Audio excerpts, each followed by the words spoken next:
everybody, welcome to Popcorn Planet. I am Andy Signor, and I'm so excited to talk about Dr. Sleep. Guys, this one wowed me. I gotta be honest, this might easily be one of my favorites of the year.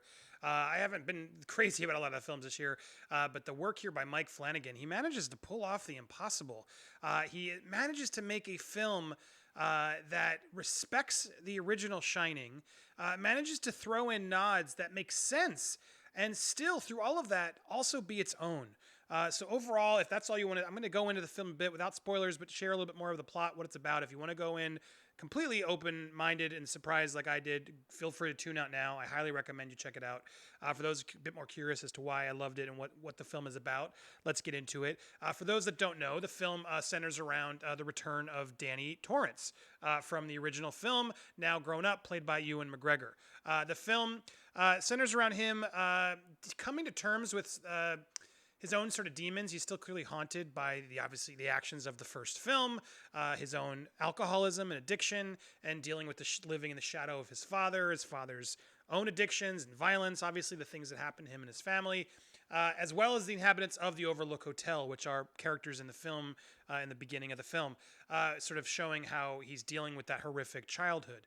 He's been moving around from town to town and finally settles up in this New Hampshire town. Joins a Alcoholics Anonymous group and manages to sort of pull himself back together, finds a job at a nursing home where he helps the residents as they're about to pass. His power, his shining power, is able to sort of give them that final moment of comfort as they're dying.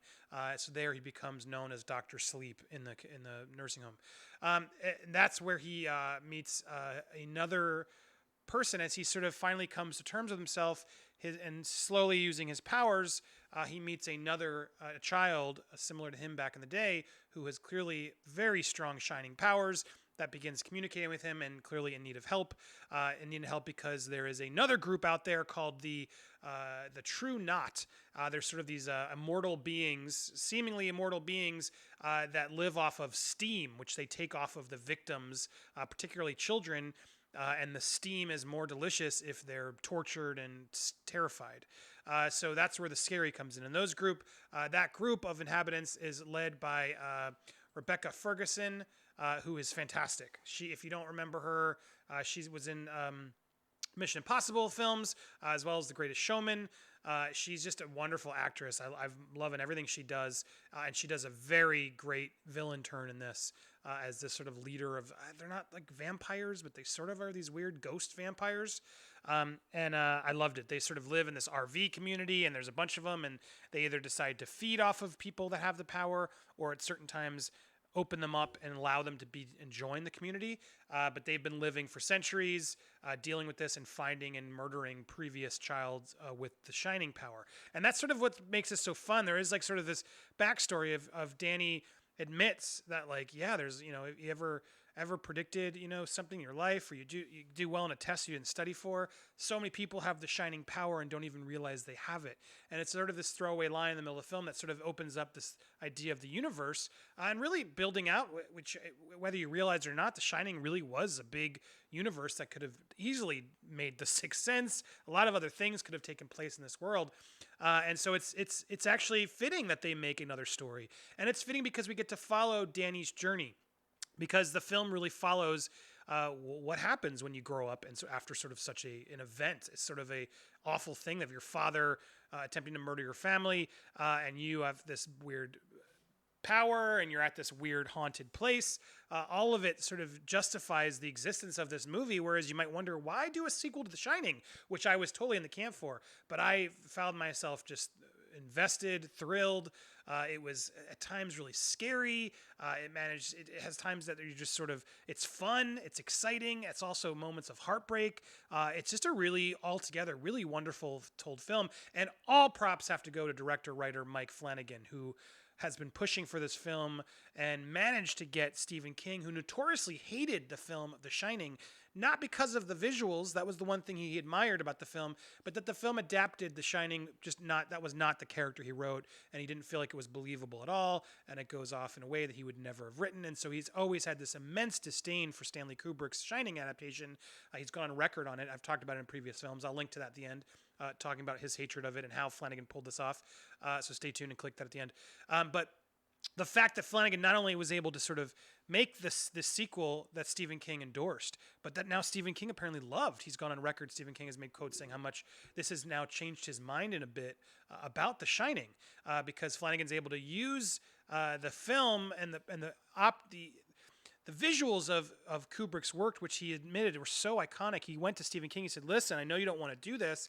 I understand your hesitations and your problems with the book, with the movie, but you're making a sequel to The Shining. There are so many important visuals that people are just burned into cinema lovers' minds to do this film and not respect. And when we mention that hotel, to not show them what they remember would just be a disservice to everybody." And thankfully, King had that open mind and gave it a shot. And Flanagan was able to sort of do it in a way while still respecting what King really wanted him to do. And bravo to all parties involved, because I just think it's a clear fan with a clear vision, very similar to sort of Creed, figuring out how to sort of reinvent and bring, and in a way, Blade Runner 2049, which it was more polarizing than I thought. I really enjoyed that. I thought it was an interesting take, and I thought Denis Villeneuve took it somewhere else. I think this is the similar sequel of a classic where it works.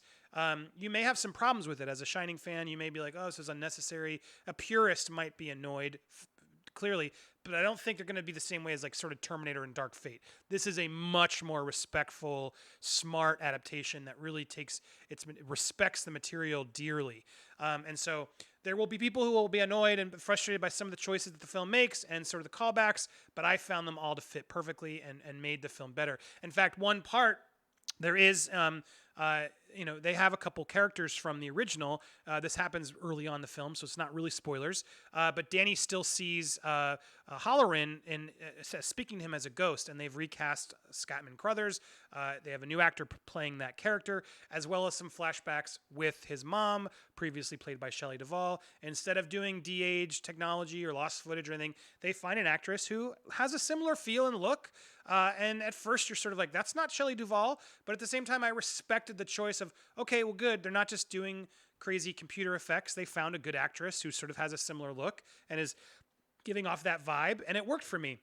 So those moments where you see sort of Shelley Duvall, he does try to like film it in a way where, it's more the back and side, but then there are moments where you get full-blown scenes with young Danny and his mom, and it adds to it. And even young Danny is played by a new actor in the film when they do flashbacks.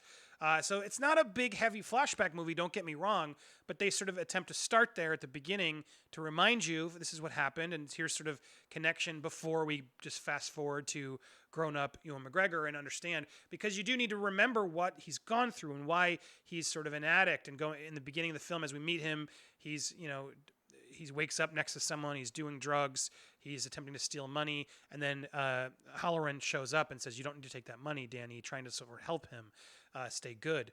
And you instantly we know the struggle he's going through of just these powers, this trauma, all of it sort of really instantly makes us connect to Ewan McGregor's adult Danny, and Ewan does a great job. Rebecca Ferguson does a great job. Also, I want to give a call out to he has a friend in the film played by Cliff Curtis, who's a supporting actor. He's done a lot of really great work, but never really gets to. In this film, he does a wonderful supporting turn as sort of a friend who, stranger who meets Danny when he comes into town, can tell he needs help, is clearly suffering from addiction, and helps him sort of be there for him. And it's a good, nice role, and he does a great job. I wanted to give him a call out. And obviously, as the trailer alludes, there are going to be some nods to the original. And again, I enjoyed all of them. I thought they all happened in a way that felt respectful. And again, shout out to Rebecca Ferguson, who is definitely a fantastic actress. I cannot wait to look forward to more from her. But overall, I can't speak highly enough about this film. It surprised me. I don't want to overhype it because I went in very low expectations. So I hate to give such a hyped review because you may go in and expect the world. But I think it could deliver that for a lot of people out there that are going to go in sort of, well, all right, I'll give this a shot. It's just a really well done film. And Mike Flanagan has proven in this, he is now one to watch. I'll be honest, I haven't watched a lot of his previous films, but I am going to now go back and watch Gerald's Game, Oculus, a lot of stuff he's done.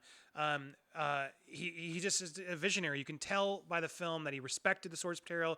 He played the game with the studio. He gave them what they wanted while still making a smart movie. And in this day and age, that is a rarity. And so kudos to him for pulling this off, for doing what he wanted, for taking some risks, making the choice of recasting some of those roles of Shelley Duvall, etc.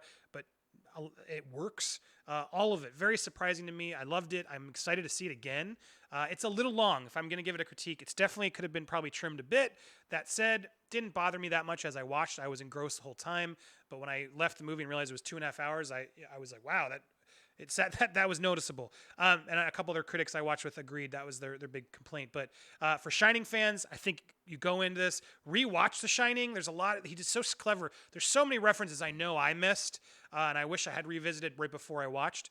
But I encourage you to go rewatch The Shining. Get to gear up this weekend as it opens, and then go into the theaters. Definitely go into a theater and see this film with the crowd. The crowd reacted really wildly at several times throughout the film. We all were engrossed with it all, and surprised and shocked. So again, 2 thumbs up for Dr. Sleep, one of those films that I'm very excited to see again. I hope you guys enjoy it too. If you've seen it already or you're seeing it this weekend, tell me what you think down in the comments below, or hit me up on social media at Andy Signor on Instagram, Twitter. Thank you so much as always for watching. Stay tuned Thursday night, 10 p.m. for a special live announcement. I'm excited to announce something coming up soon. So thank you so much. Subscribe, hit the notification bell, and stay tuned. Bye, everybody.